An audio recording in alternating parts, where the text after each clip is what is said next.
안녕하세요 여러분, 오공쌤이에요. 자, 이번 시간에는 중2, 중3 거리 속력 시간 두 번째 시간이에요. 거리 속력 시간 문제는 중학교 2학년, 3학년에 다 걸쳐서 있고 또 방정식과 뿐만 아니라 부등식에서도 문제가 나오니까 여러분들이 이것은 충분히 공부를 많이 해주셔야 돼요. 심화 문제로 두 문제 풀게요. 문제 1번. 어느 깊은 우물 속에 돌을 떨어뜨렸더니 17분의 35초 후에 물에 떨어지는 소리가 들렸다. 우물의 입구에서 수면까지의 거리를 구하여라. 단, 돌은 t초 후에 5t제곱미터 떨어지고 소리는 1초에 340m 전달된다고 한다.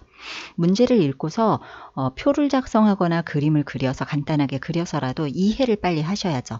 우물 속에 돌 떨어뜨리니까 17분의 35초 후에 물에 떨어지는 소리가 들렸다는 얘기는 입구까지 물이 차 있는 게 아니야. 그래서 여기서 떨어지니까 한참 후에 풍덩 하는 소리가 난 거죠. 그래서 여기서 돌을 떨어뜨렸어. 그리고 여기서 풍덩 떨어지는 소리가 바로 들리지 않죠. 소리도 올라오는 시간이 필요해. 소리는 1초에 340m 전달된다라고 했죠.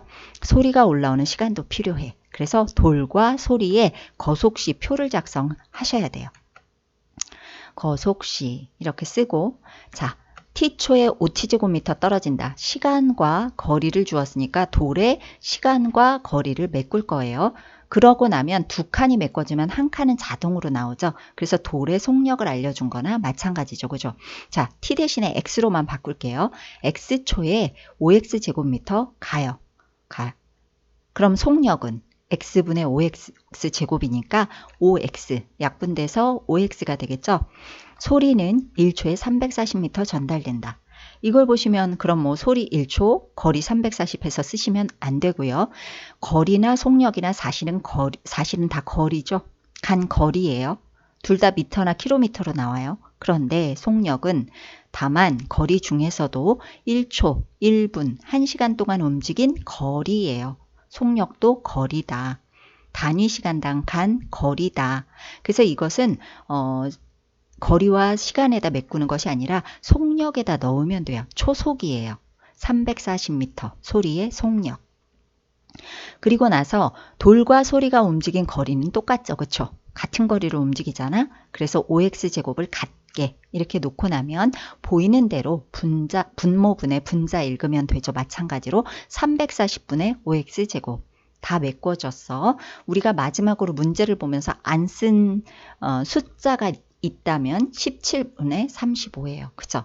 이건 뭐냐면 돌이 떨어지는 시간 그리고 소리가 철썩인가? 나고 나서 소리가 또 올라오는 시간까지 합쳐서 이만큼 걸린 거야. 그리고 나서 내 귀에 이 소리가 들리는 거죠. 그래서 x초와 340분의 5x제곱을 더했을 때 17분의 35초가 된다. 되셨나요? 자, 그럼 이 식을 정리만 하시면 돼요. 요렇게. x에 관한 2차 방정식이라서 인수분해가 되네요. 그런데 x는 거속시 중에 하나니까 음수가 나올 수가 없고요. 그렇다면 x는 2인데 x가 잠깐 생각이 안 난다면 앞 페이지에 거속시에서 이렇게 써놨었고 x는 물 입구에서 물 수면까지 돌이 떨어진 시간이에요. 2초. 자, 그렇다면 우리가 물어본 건 뭐냐면 거기까지 거리를 물었으니까 5x제곱 구하면 돼. x는 2일 때 5x제곱은 5 곱하기 2의 제곱. 따라서 20m가 되는 거야. 됐나요? 자, 거속시 표로 정확하게 풀 수 있는 문제였지만 조금 돌의 속력 그리고 소리의 속력까지 나오면 살짝 당황스럽죠? 그래서 이게 아마 심화 문제인가 봐요. 자, 문제 2번 보세요. 좀 길죠. 어려울 것 같죠? 문제 자체는 거속시로 하면 상당히 어려운 문제기는 하는데 좀 쉽게 풀 거예요. 문제를 읽으면서 표시까지 할게 너무 기니까. 유경이와 현수는 오른쪽 그림과 같은 길을 매일 한 바퀴씩 뛰는데 두 사람은 항상 같은 시각에 각자의 집에서 출발하고 뛰는 속도도 각각 일정한 사람들이야. 그런데 현수는 집에서 출발해서 서점에서 유경이를 처음 만난다. 서점에서 만난다는 것은 유경이가 이만큼 갈 동안 현수는 이만큼 가는 거죠. 동시에 출발했기 때문에 두 사람이 간 거리는 다를지라도 시간은 같아요. 그쵸? 그래서 현수 t초, t분, 유경이 t분 이렇게 해야 돼요. 그 다음 현수는 16분에 유경인의 집 앞을 지난대. 그러면 이렇게 서점에서 이제 유경인의 집까지 16분 걸린 거고, 유경인의 집에서 소방서까지 24분 후에 이곳에서 다시 유경이를 만난대.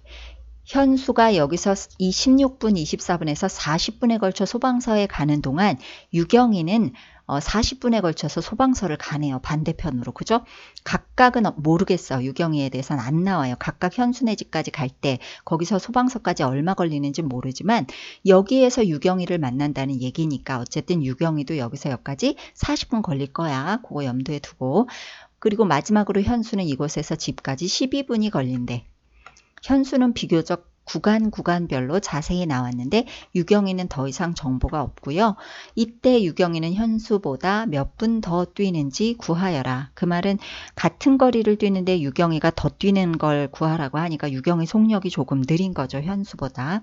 근데 더 이상의 정보는 없으니까 아까 말한 대로 서점에서 서로 반대 방향으로 출발해서 소방서 앞에서 만난다는 얘기는 현수가 40분 걸렸다면 유경이도 40분이 걸린 거예요. 유경이는 칸칸이는 모르겠어요. 그죠? 그리고 나서 마지막으로 표시가 안 된 구간이 요 구간인데 이건 정말로 정보가 없어요. 자, 됐어요. 여기까지. 그런데 거리에 대해서는 전혀 나와 있지 않고 속력에 대한 것도 전혀 나와 있지 않고 오로지 정보는 시간을 가지고 쓴 정보뿐이에요. 시간만 주었어. 오로지. 그야말로 시간을 비교를 해야 되고 답도 시간을 몇 분 더 뛰었는지 그 시간의 차이를 묻고 있어요.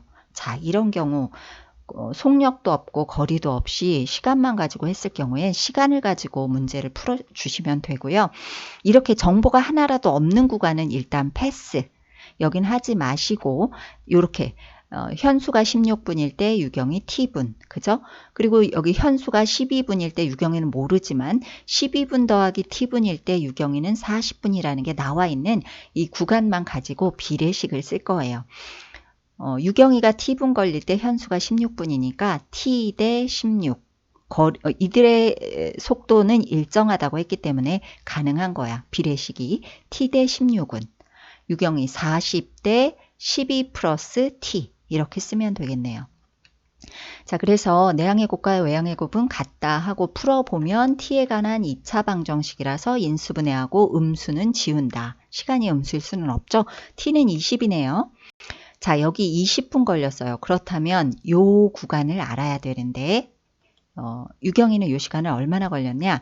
16분의 20배만큼 유경이는 더 걸려. 그래서 현수의 시간 20분 곱하기 16분의 20 하니까 30분 걸리네요. 여기가 30분.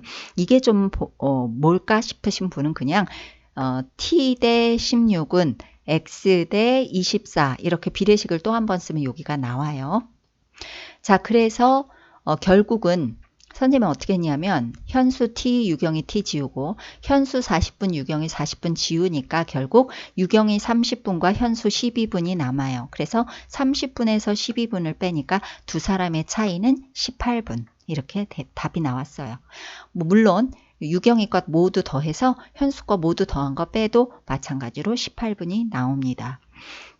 속력과 거리에 대한 어떠한 정보도 없는 이런 문제, 다 길이가 이렇게 긴 이런 문제는 구간별로 시간의 비율 가지고 문제를 푸는 방법을 한번 해봤는데 훨씬 이런 방법이 쉬우니까 여러분 이렇게 풀도록 하세요. 다시 한번 강조하지만 거속시 문제는 절대로 객관식 문제도 쉽게 나오지 않아요. 오지선다 문제도 약간은 응용해서 심화로 문제를 내기 때문에 여러분이 거속시 문제는 최대한 어려운 문제를 찾아서 풀어보시는 것이 시험 준비에 도움이 되실 거예요. 자, 오늘 비디오가 도움이 되셨다면 구독과 좋아요 버튼 눌러주시고요. 저는 다음번에 또 좋은 동영상을 가지고 여러분을 찾아뵐게요. 오늘 수고하셨어요.